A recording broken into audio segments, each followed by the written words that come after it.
በዚህ ሰፊ ዓለም ውስጥ ብቻችንን ነን ወይስ እኛ ሳናውቀው በሌሎች የላቁ ፍጥረታት እየተጠበቅን ነው? ከፔንታገን ሚስጥራዊ ፋይሎች እስከ ባራክ ኦባማ አስገራሚ ምስክርነት ባዕድ ፍጥረታት ወይንም ኤሊየንስ እውን መኖራቸውን የሚጠቁሙ መረጃዎች አደባባይ ወጥተዋል። ሰላም የኢትዮጵያ ዴይሊ ኢንተርቴይንመንት ቤተሰቦች፣ ዛሬ የምንመረምረው ተራ የሳይንስ ልብ ወለድ ታሪክን አይደለም። ዛሬ የምነግራችሁ ዓለምን ግራ ስላጋባት የበራሪ ሳህኖች፣ ስለ ኤሪያ 51 ትልቁ ሚስጥርና ከጠፈር ስለመጡት እንግዶች ነው። የአሜሪካ ባህር ኃይል አብራሪዎች በካሜራ የቀረጿቸውና የፊዚክስ ሕግን የሚጥሱት እነዚህ አካላት ምንድን ናቸው? መንግስታት ምን እየደበቁን ነው?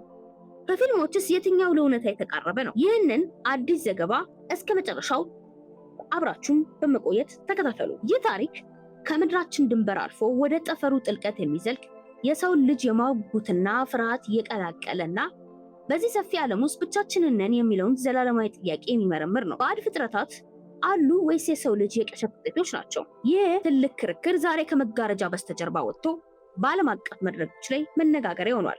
ታሪኩ በይፋ የተቀጣጠለው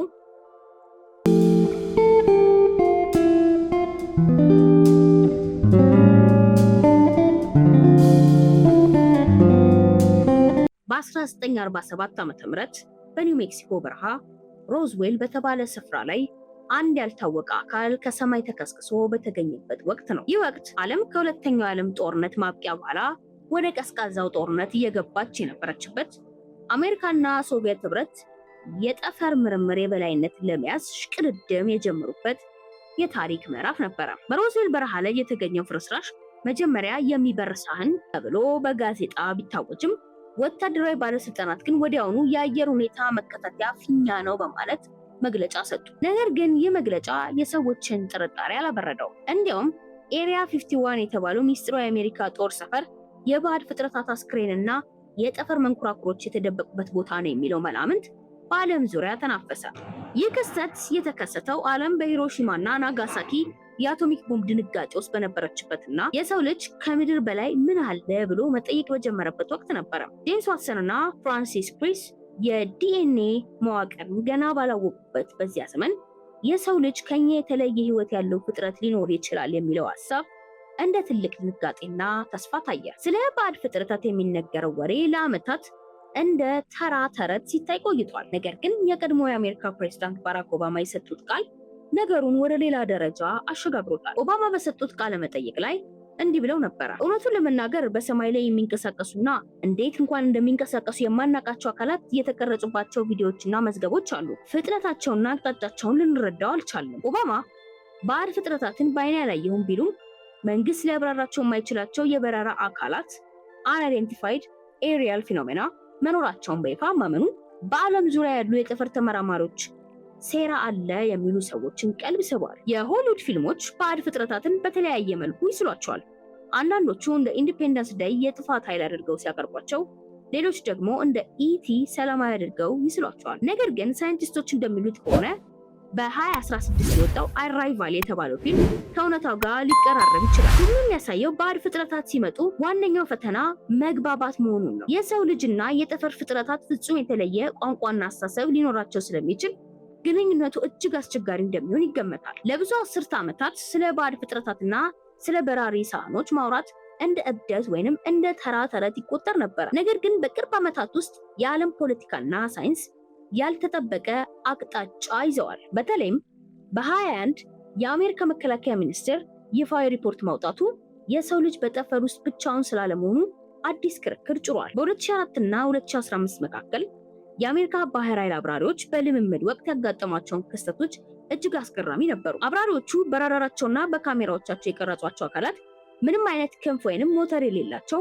ነገር ግን የድምፅን ፍጥነት በ10 እጥፍ የሚበልጡ ነበሩ። ከነዚህም መካከል ቲክታክ ተብሎ የሚጠራውና ነጭ ሙላላ አካል ከባህር ጠለል በላይ በሰከንድ ውስጥ ወደ 80,000 ጫማ ከፍታ ሲመጥቅ ታይቷል። አብራሪው ዴቪድ ፍራቨር እንደመሰከረው ይህ አካል የፊዚክስ ሕግን የሚጥስ እንቅስቃሴ ነበረው፣ እኛ ካለን ቴክኖሎጂ ጋር የሚገናኝ አይደለም ብሏል። ይህ የሚሆነው ዓለም በኮቪድ-19 ወረርሽኝ ስትናወጥ ሰዎች በቤታቸው ተዘግተው በነበረበትና የዲጂታል መረጃ ልውውጥ ከፍተኛ በሆነበት ወቅት ነበረ። በሰኔ ወር 2021 ዓ.ም ፔንታገን 144 ያልታወቁ የበረራ ክስተቶችን መመርመሩንና ከነዚህም ውስጥ አንዱ ብቻ የአየር ሁኔታ ፊኛ መሆኑን፣ ሌሎቹ ግን ምን መሆኑን እንኳን ማወቅ እንደተቻለ በይፋ አመነ። ይህ መግለጫ አሜሪካ አየር ክልሏን ሙሉ በሙሉ መቆጣጠር እንዳልቻለች ያሳየ ድንገተኛ እውነት ነበር። ባራክ ኦባማ በሰጡት ቃለ መጠይቅ ላይ ባዕድ ፍጥረታትን በዓይኔ ያላየሁም ቢሉም መንግስት ግን እነዚያን አካላት በቁም ነገር እንደሚመለከታቸው ገልጸዋል። የሰው ልጅ ከኛ የተለየ ስልጣኔ ካለው አካል ጋር ቢገናኝ መላው የሰው ልጅ አስተሳሰብ ይለወጣል ብለዋል። ይህም ማለት የሃይማኖት፣ የፖለቲካና የሳይንስ መሰረቶች ሁሉ አዲስ ትርጉም ያስፈልጋቸዋል። በአሁኑ ወቅት የሰው ልጅ በጠፈር ውስጥ ህይወትን ለማግኘት እጅግ ዘመናዊውን የጄምስ ዌብ ቴሌስኮፕን ወደ ጠፈር ልኳል። ይህ ቴሌስኮፕ በቢሊዮን የሚቆጠሩ የብርሃን ዓመታት ርቀው የሚገኙ ጋላክሲዎችን እና ፕላኔቶችን በመመርመር ላይ ይገኛል። ሳይንቲስቶች እንደሚሉት ከሆነ ከምድር ውጪ ህይወት መኖሩን የምናውቅበት ጊዜ ሩቅ አይደለም። ጥያቄው ባዕድ ፍጥረታት አሉ ወይስ የሉም የሚለው ሳይሆን መቼ ነው የምናገኛቸው የሚለው እየሆነ መጥቷል። ምናልባትም በሺዎች የሚቆጠሩ የብርሃን ዓመታት ርቀው የሚገኙ ስልጣኔዎችን እኛን ቀድመው አግኝተው ሊሆን ይችላል። ስለ ባዕድ ፍጥረታት በሚነሳበት ወቅት የአሜሪካው ኤሪያ 51 ወታደራዊ ካምፕ ቀዳሚው ስም ነው።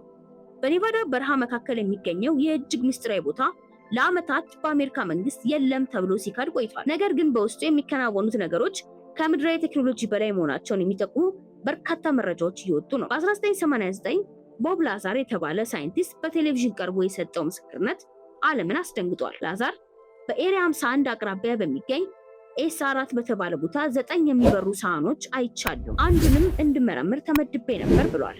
እንደሱ አባባል እነዚህ መንኮራኩሮች የሚሰሩት ኤሌመንት 115 በተባለና በወቅቱ በምድር ላይ ባልታወቀ ንጥረ ነገር አማካኝነት የስበት ኃይልን በመቆጣጠር ነው። ይህ ምስክርነት መንግስት የባዕድ ፍጥረታት ቴክኖሎጂን ገልብጦ ለመስራት እንደሚሞክር ትልቅ ጥርጣሬ ፈጥሯል። ከምስጢራዊ መንኮራኩሮች ባሻገር እጅግ አስፈሪ የባዕድ ፍጥረታት ታሪክ የሰው ጠለፋ ነው። እንደ አውሮፓውያን አቆጣጠር በ1961 ቤቲና ባርኒ ሃል የተባሉ ባልና ሚስት በምሽት ጉዞ ላይ ያሉ በማይታወቅ ብርሃን ተከታትለው እንደተወሰዱና በሰውነታቸው ላይ የሕክምና ምርመራ እንደተደረገባቸው በዝርዝር ተርከዋል። ቤቲ ሂል በወቅቱ ዜታ ሬቲኩሊ የተባለ የከዋክብት ስብስብን የሚያሳይ ካርታ በጠፈር መንኮራኩር ውስጥ ማየቷን ገልጻለች።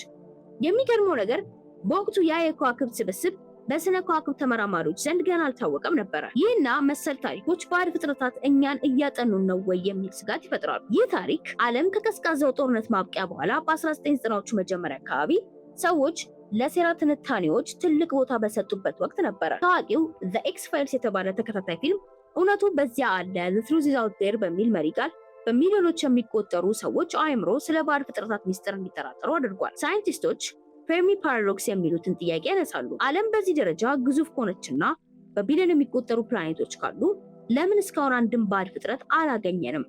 ለዚህም ለግሬት ፊልተር የተባለ መላምት ይሰጣሉ። ይህ መላምት እንደሚለው ማንኛውም ስልጣኔ የተወሰነ ደረጃ ላይ ሲደርስ ራሱን የሚያጠፋበት፣ ለምሳሌ በአቶሚክ ጦርነት ወይንም ደግሞ በአየር ንብረት ለውጥ አደጋ ይፈጠርበታል። ምናልባትም ባዕድ ፍጥረታት እኛ ጋር ሳይደርሱ ጠፍተው ሊሆን ይችላል፣ ወይም ደግሞ እኛ እነሱ ጋር ሳንደርስ ልንጠፋ እንችላለን። ባዕድ ፍጥረታት አሉ ወይስ የሉም የሚለው ጥያቄ ከሳይንስ ምርምር አልፎ ወደ ፍልስፍናና ወደ ሃይማኖት አደባባይ እየመጣ ነው። የሰው ልጅ በዚህ ሰፊ ዓለም ውስጥ ብቻችንን ነን ብሎ መጠየቁን አቁሞ ከኛ በላይ ያሉ ፍጥረታት ቢመጡ ምን ይውጡናል የሚለው ስጋት ተሸጋግሯል። በጥቅምት ወር 2017 ዓ.ም የስነ ከዋክብት ተመራማሪዎች በታሪክ ለመጀመሪያ ጊዜ ከፀሐይ ስርዓት ውጭ የመጣ አንድ እንግዳ አካል በምድራችን አቅራቢያ ሲያልፍ አዩት። አሙዋ ሟ በሃዋይ ቋንቋ መልእክተኛ ማለት ነው ተብሎ የተሰየመው ይህ አካል እንደ ሲጋራ ረጅም ቅርጽ ያለውና እንደ ተራ ኮሜት ወይንም አስትሮይድ የማይባክን ነበረ። የሃርቫርድ ዩኒቨርሲቲ የስነ ከዋክብት ክፍል ኃላፊ ፕሮፌሰር አቪ ሎኤብ ይህ አካል የተፈጥሮ ውጤት ሳይሆን የባዕድ ፍጥረታት ቴክኖሎጂ ውጤት ሊሆን ይችላል የሚል አስደንጋጭ መላምት አቀረቡ። አሟሟ ወደ ፀሐይ ሲጠጋ ፍጥነቱን የጨመረበት መንገድ በፀሐይ ብርሃን ግፊት የሚንቀሳቀስ የብርሃን ሸራ ሊሆን እንደሚችል ጠቁመዋል። ይህ ማለት እኛ ሳናውቀው የባዕድ ፍጥረታት መንኮራኩር በደጃችን አልፎ ሄዷል ማለት ነው። ባዕድ ፍጥረታት በይፋ ቢታዩ በዓለም ላይ ያሉ ታላላቅ ሃይማኖቶች ምን ይሉ ይሆን የሚለው ጥያቄ ደግሞ እጅግ አሳሳቢ ነው። አንዳንዶች ይህ የሰይጣን ማታለያ ነው ቢሉም የቫቲካን ቤተክርስቲያን ሳይቀር ባዕድ ፍጥረታት ቢገኙም የፈጣሪ ፍጥረታት ናቸው፣ ወንድሞቻችን ልንላቸው እንችላለን የሚል ይፋዊ አቋም ይዛለች። እስልምናም ቢሆን በሰማያትና በምድር ያሉ ፍጥረታት ሁሉ የአላህ ናቸው በሚለው መርህ ላይ ተመስርቶ መኖር እንደሚችል ምሁራን ይናገራሉ። ሆኖም ግን የሰው ልጅ የፍጥረት ማዕከል ነኝ የሚለው ትዕቢት በሙሉ ሊሰበር እንደሚችል ግልጽ ነው። ሳይንቲስቶች ባዕድ ፍጥረታትን ለምን እስካሁን አላገኘንም ለሚለው ጥያቄ ሌላ አስፈሪ መልስ አላቸው። እሱም በግሬት ፊልተር ይባላል።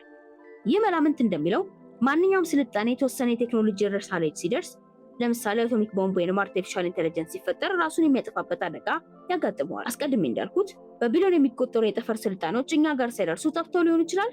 እኛስ ያንን ማጣሪያ አልፈን ከባዕድ ፍጥረታት ጋር ልንገናኝ እንችላለን። ባዕድ ፍጥረታትን በተመለከተ አስቀድሜ እንዳልኩት አራይቫል የተባለው ፊልም ከእውነታው ጋር እጅግ የተቀረበ ነው ተብሎ ይታሰባል።